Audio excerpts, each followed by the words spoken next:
Hello, beautiful people. Thank you for joining me today.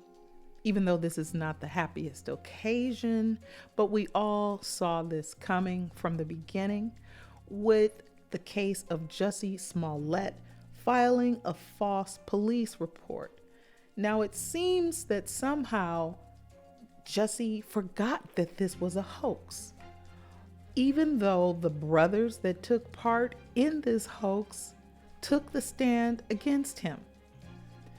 And a lot of people don't seem to want to speak on this matter in any kind of straightforward way, which I can understand because it is nothing to celebrate. It's actually pretty sad that someone with so much going on in their life, positive for them, would take a chance on doing something this destructive to their own life and to their own career. But it did happen. I don't want to do much commentary. I don't really want to do any commentary right now because he's spending his first weekend in jail. But the judge took the time to give him a very stern talking to. Some would call it a lecture.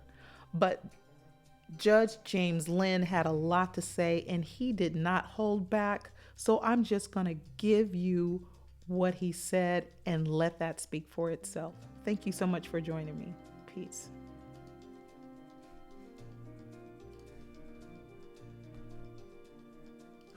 Convicted of a Class 4 felony. It's presumptively probationable, but we have some real serious aggravating factors here.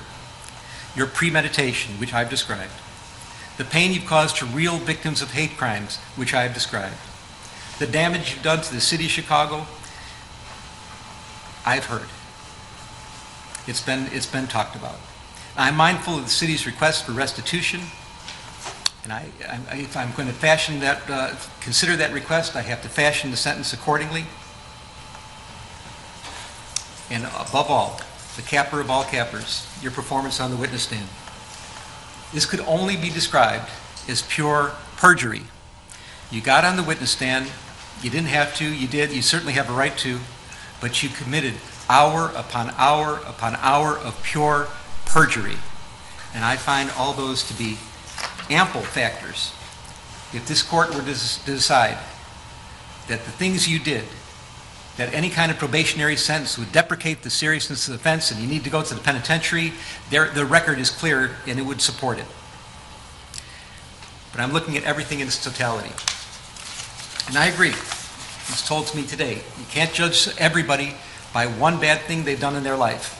I don't know if it's the only bad thing, but it's the only bad thing that I'm concerned about now. And that you do have quite a record of real community service and quite a record of attaching with people. There is a lot of mitigation in this case as well. And I'm mindful of the pleas of mercy, particularly from people that are in the arena of dealing with social justice issues, that are fighting, seriously fighting, not playing around, not doing games like you were doing, but seriously fighting for matters involving hate crimes of all sorts. And they're asking you for mercy as well. So I'm trying to consider who you are as a person, how you got here, how somehow you strayed away from your family values, you let that dark, narcissistic, selfish, and arrogant side come out, and you persisted with it for years on this case. I'm fashioning the following sentence, and here's your sentence.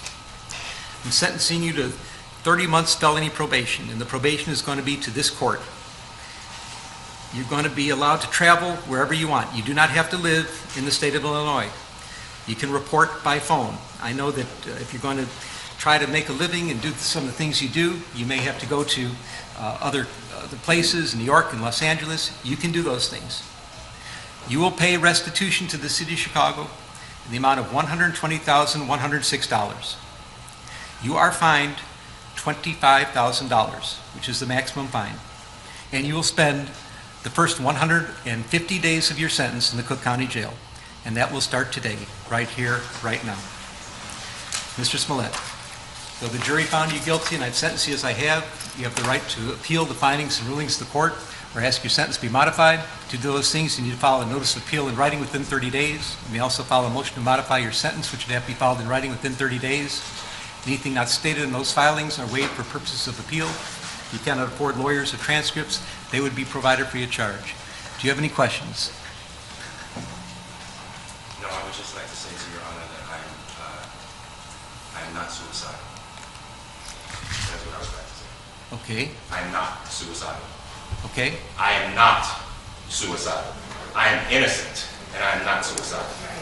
If I did this, then it means that I stuck my fist in the fears of Black Americans in this country for over 400 years and the fears of the LGBTQ community. Your Honor, I respect you and I respect the jury, but I did not do this. And I am not suicidal. And if anything happens to me when I go in there, I did not do it to myself. And you must all know that. I respect you, Your Honor. I respect your decision. Jail time, I am not suicidal. Okay. Mr. Boucher, let me inquire, are there any post-sentencing Motions you care to present right now? Yes, Judge. Yes, Ms. Widow. The defense would wish to present a motion to reconsider sentence All right. and file it in stanter. All right. It is timely filed. Thank you, Judge. And let me say, I've obviously considered the sentence at great length, and it's timely filed, so it's preserved for purposes of appeal. Motion to reconsider sentence is respectfully denied. I am not suicidal. Stop laughing about Black. I am not suicidal, and I am innocent. I could have said that I was guilty a long time ago. Convicted of a Class 4 felony.